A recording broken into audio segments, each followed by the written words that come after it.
అంజు రూపంలో ఉన్న ప్రచండ అదే పనిగా యాదమ్మ భోజనం వండి పెట్టడం తింటూ ఉంటాడు. అది చూసి మనోడు యాదమ్మ భయపడిపోతూ అలాగే చూస్తూ ఉంటారు. రాత్రుడు వాటర్ తాగడం వచ్చి వాటర్ తాగి బాటిల్ నింపుకొని వెళ్ళబోతుంటాడు. మళ్ళీ డౌట్ వస్తుంది, ఏంటి వంటగదిలో లైట్ ఉంది, ఈ యాదమ్మకి ఎన్నిసార్లు చెప్పినా అర్థం కాదు, అసలు మతి మరుపు, లైట్ ఆఫ్ చేయదు పాడు అని చెప్పి అనుకుంటూ రాత్రుడు వస్తూ ఉంటాడు. ఒక్కసారిగా అంజు ఆ తినడం చూసి షాక్ అయిపోతూ ఉంటాడు. తన చేతిలోని వాటర్ బాటిల్ కింద పడిపోతుంది. ఇదేం చంప, వీడతంటున్నాడు ఏంటి అని చెప్పి మనోరి యాదమ్తో అంటుంది. యాదమ్మ కూడా అది చూసి ఇంకొకసారి బయటపోతుంది.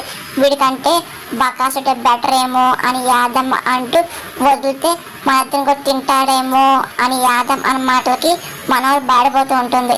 ఇంకా రాత్రి నోటని మాట రాతిదేంటి, అంజు పాప ఇలా తింటుంది అని చెప్పి భయంతో చూస్తూ ఉంటాడు.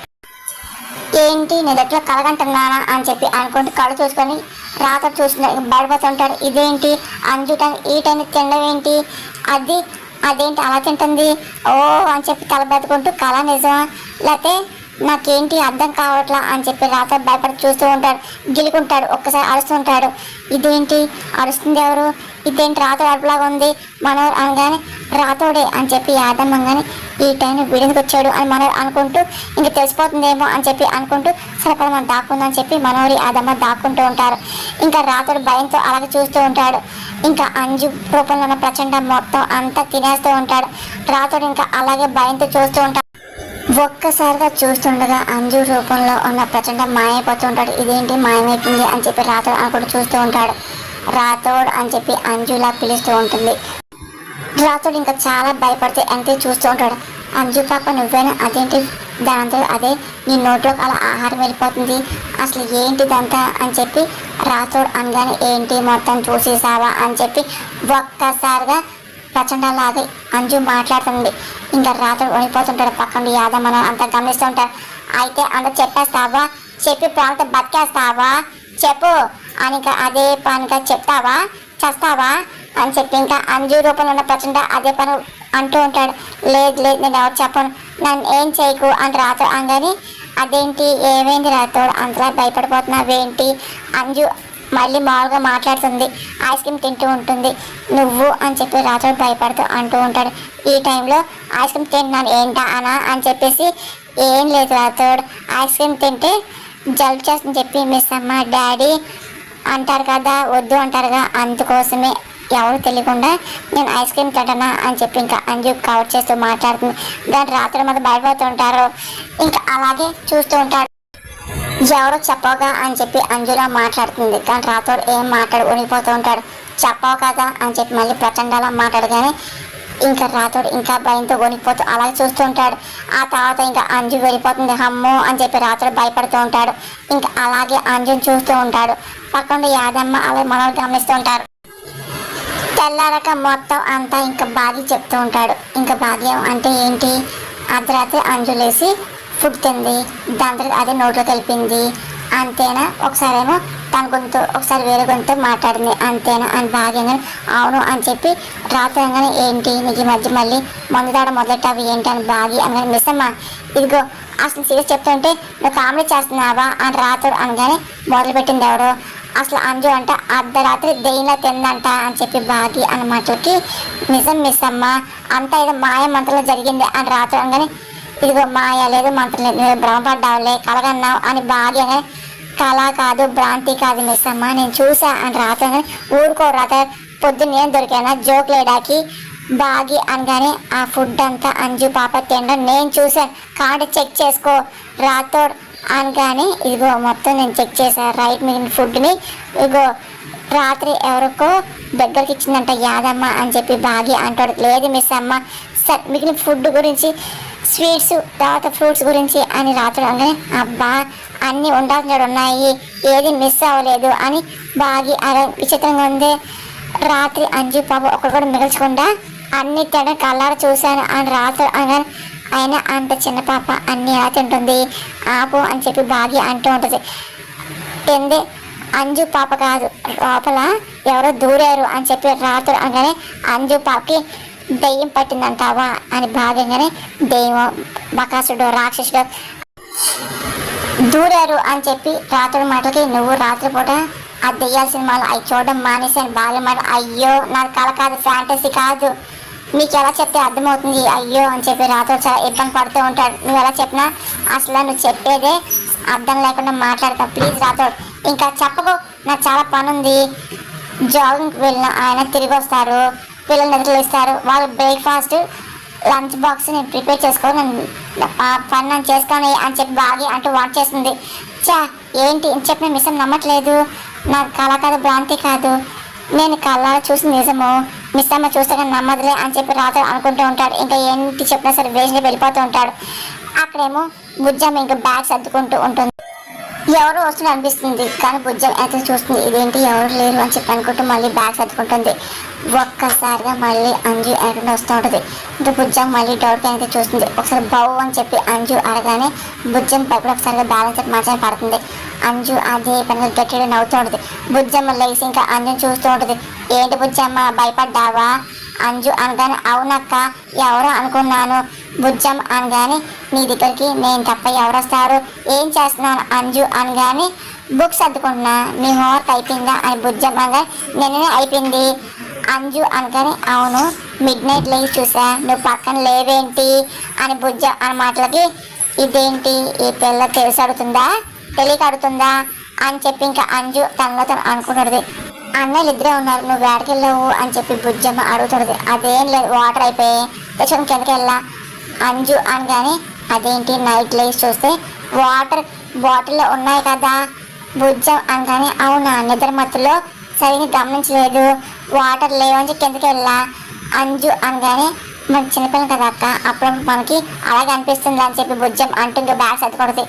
అంజు రూపంలో ప్రచండ మాత్రం చాలా కోపంగా బుజ్జం చూస్తుంటారు. నవ్వవే నవ్వు, తొందరలో ఆ నవ్వు మొత్తం మాయ చేస్తా, నీ శక్తులని వశం చేసుకుంటా అని చెప్పి అంజు రూపంలో ఉన్న ప్రచండ అదే పని అనుకుంటూ బుజ్జం చాలా కోపం చూస్తూ ఉంటాడు. ఏంటి అక్క అలా చూస్తున్నావు అని బుజ్జం అనగానే ఏం లేదు, నువ్వు నవ్వుతే చాలా బాగుంటావు, అచ్చం మా అమ్మలా ఉంటాను అంజు అనగానే థ్యాంక్స్ అక్క. ఏంటి నువ్వు నిన్న ఏదేంటి అయినా పార్క్ వెళ్ళినప్పుడు నువ్వు ఫుట్బాల్ ఆడితే ఆ బాల్ కొడితే ఆకాశం అంత పైకి వెళ్ళిందంట అన్నయ్య వాళ్ళు చెప్పారు, నీలో అంత శక్తి అక్కడ వచ్చింది బుజ్జం అనగానే ఓ అప్పుడే చెప్పేశారా, అదేం లేదులే ఆనంద్ ఆకాశ్ కాస్త ఓవర్గా చెప్పారు అంతే, అది సరే కానీ నీకు చాట్ అంటే ఇష్టం కదా అని అంజు అనగానే అవును చాలా ఇష్టం బుజ్జం అంటుంది.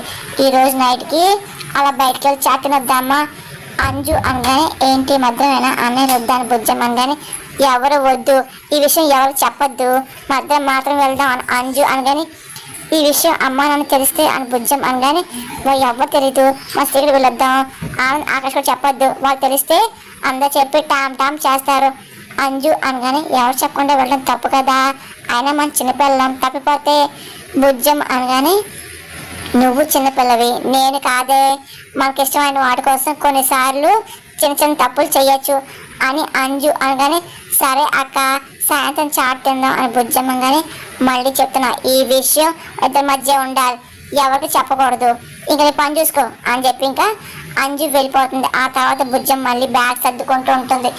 అప్పుడు ఇంకా ప్రచండ రూపంలో ఉన్న అంజు మళ్ళీ ప్రచండ అయిపోతుంది.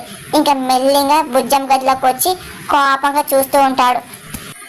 నాకేంటి అలా అనిపిస్తుంది, నా వెనకాల ప్రమాదం అన్నట్టు నా మనసు ఎందుకు ఆందోళన వస్తుంది, ఏమై ఉంటుంది అని చెప్పి బుజ్జం అనుకుంటూ అదే మన బ్యాగ్ సర్దుకుంటుంది. ఇంకా అంజు రూపం ప్రచండ మళ్ళీ వెనక్కి వచ్చి అదే మన బుజ్జం వైపు కోపంగా చూస్తూ ఉంటాడు.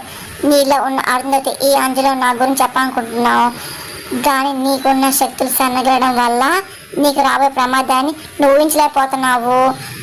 ఈ రోజు రాత్రి నేను బయటకు తీసుకెళ్ళి నీ శక్తుల్ని నా సొంతం చేసుకుంటా అని చెప్పి అంజు రూపంలో ప్రచండ అలాగే కోపంగా చూస్తూ అనుకుంటూ ఉంటాడు. ఇంకా ఆ తర్వాత వెళ్ళిపోతాడు. అక్కడేమో అమర్ ఇంకా రెడీ అవుతూ ఉంటాడు. అప్పుడు ఇంకా బాగి వస్తూ ఉంటుంది, చాలా కోపంగా చూస్తూ ఉంటుంది. అమర్ గమనిస్తూ ఉంటాడు. హలో సార్ అని పిలుస్తూ ఉంటుంది కానీ అమర్ ఏం మాట్లాడు అలా చూస్తూ ఉంటారు. బాగి మళ్ళీ కోపం వస్తూ ఉంటుంది. ఏంటి పిలిస్తే పలకరేంటి అని బాగి అడుగుతుంది కానీ అమర్ ఏం మాట్లాడు కావాల్సిన తన షర్టుకున్న బటన్ చూసుకుంటూ ఒకసారి పిల్లలు సిద్ధమవుతుంటాడు. పిలిస్తే మిమ్మల్ని సార్ పలకరేంటి బాగి అనగానే పోయింది అని అమర్ అనగానే పోయిందా ఏం పోయింది అని బాగి అడుగుతుంది. షర్ట్ బటన్ ఊడిపోయింది అని చెప్పేసి అమర్ అనగానే అదేంటి నిన్న అరేంజ్ చేసినప్పుడు షర్ట్కి బటన్ ఉంది అలగల పోయింది బాగి అని నాకది తెలుసు. అమర్ అనగానే ఆ షర్ట్ తీసేయండి, ఇంకో షర్ట్ తీసుకొస్తాను భాగ్య అనగానే ఏం వద్దు నాకు ఇదే కావాలి అని అమర్ అనగానే ఏంటి అని భాగ్య అడుగుతుంది. నేను ఈ షర్ట్ వేసుకొని ఆఫీస్కి వెళ్ళాలని అనుకుంటున్నాను. అమర్ అనగానే బట్టన్ ఊడిపోయింది కదా, ఈ షర్ట్ వేసుకొని ఆఫీస్ ఎలా వెళ్తారు అని చెప్పి భాగ్య అనగానే బట్టన్ ఊడితే ఏమైంది, కుడతా అవుతుంది అని అమర్ అనగానే సరే ఆ షర్ట్ ఇప్పి ఇవ్వండి నేను బట్టన్ కుడతాను భాగ్య అనగానే లేదు ఇలాగే కుట్టు అని అమర్ అనగానే ఇదేంటి ఈ గుడికి వెళ్ళినంతసేపు ఈ మనిషికి ఏమైంది, గతం మర్చిపోయినప్పుడు ఒకలా ఉండారు ఇప్పుడేంటి ఇలా ప్రవర్తిస్తున్నాడు అని చెప్పి బాగా డౌట్ వస్తుంది. ఇది నేను చెప్పేదాకా ఏంటి మీ బుర్రకి వదిలి పెడుతున్నావు బాగి అని చెప్పి అమర్ అనుకుంటూ ఉంటాడు. ఈయన గతం గుర్తొచ్చిందా లేక నటిస్తున్నాడా అని చెప్పి బాగా డౌట్ వస్తూ అంతా గుర్తొచ్చిందని అడిగితే లేదని మళ్ళీ అంటారు. ఆయన మర్చిపోయింది గుర్తు చేయకూడదు కానీ ఎలా తెలుసుకోవాలి అని బాగా డౌట్ వస్తుంది. అలా చూస్తుండదు. అమర్ కూడా బాగా గమనిస్తూ ఉంటారు. ఏంటి ఏ బటన్ కొట్టమంటే అంత ఆలోచిస్తావేంటి, ఎప్పుడు షర్ట్ బటన్ కొట్టలేదా ఏంటి అమర్ అనగానే అంటే సార్ అది అని బాగి అనగానే సరే నువ్వు కొట్టబాకుని ఇలాగా ఆఫీస్కి వేసుకెళ్తా అని చెప్పి అమర్ అయ్యో వద్దు వద్దు ఇప్పుడే కొడతాను అని చెప్పి బాగి అంటూ ఇంకా సూర్యదారం తీసుకుంటుంది. అదంతా ఇంకా అమర్ అలాగే బాగిని గమనిస్తూ ఉంటాడు. ఇంకా అలాగే ప్రేమగా చూస్తూ ఉంటాడు. బాగి ఇబ్బంది పడుతూ ఇంకా బటన్ తీసుకొని అమర్ షర్ట్ ఇంకా కొడుతుంటుంది. అమర్ మాత్రం చిరిపోయి నవ్వుకుంటూ ఉంటాడు. ఇంకా బాగిని చూస్తూ ఉంటాడు. బాగి ఇబ్బంది పడితే మెల్లింగా అమర్ దగ్గరికి వెళ్ళి ఇంకా మెల్లింగా షర్ట్ బటన్ కొడుతూ ఉంటుంది. అమర్ మాత్రం కళ్ళారకుండా అలాగే బాగిని ప్రేమగా చూస్తూ ఉంటాడు. అమర్ ఒకసారి అబ్బా అని చెప్పి అరవగానే అది నేను సరే గుచ్చుకుందా సారీ సారీ అని చెప్పి బాగా ఏం లేదు అని చెప్పి అమర్ అంటూ ఉంటాడు. మరి ఎందుకు వచ్చారు అని బాగి అనగానే అంటే గుచ్చుకుంటుందేమో అని చెప్పి అమర్ మాట అని చెప్పి అనుకుంటూ ఈయన చూస్తుంటే ఏదో తేడాగా ఉంది అంటే నాకు తెలియకుండా చెప్పేసి ఏదో దాస్తున్నారు సంథింగ్ ఇస్ ఫిషింగ్ అని చెప్పి బాగి అనుకుంటూ అమ్మను అలాగే చూస్తుంటుంది. అమ్మ కూడా నవ్వుతూ బాగిని అలాగే చూస్తూ ఉంటాడు. ఒకసారి ఇంకా బాగి కొట్టబోతూ ఉంటుంది. ఇంకా అమ్మ ఎదుగుతుంటాడు. మళ్ళీ బాగి ప్రేమగా దగ్గర వస్తూ ఉంటాడు. ఇంకా బటన్ బాగా కొడుతుంటుంది. ఇంకా అమ్మ తాచి బాగి దగ్గరికి వెళ్తూ ఉంటాడు. బాగి అలాగే అమ్మని ప్రేమగా చూస్తుంటుంది. ఇబ్బంది పడుతుంటుంది. అమ్మ మాత్రం కళ్ళారకుండా బాగిని అలాగే చూస్తూ ఉంటాడు.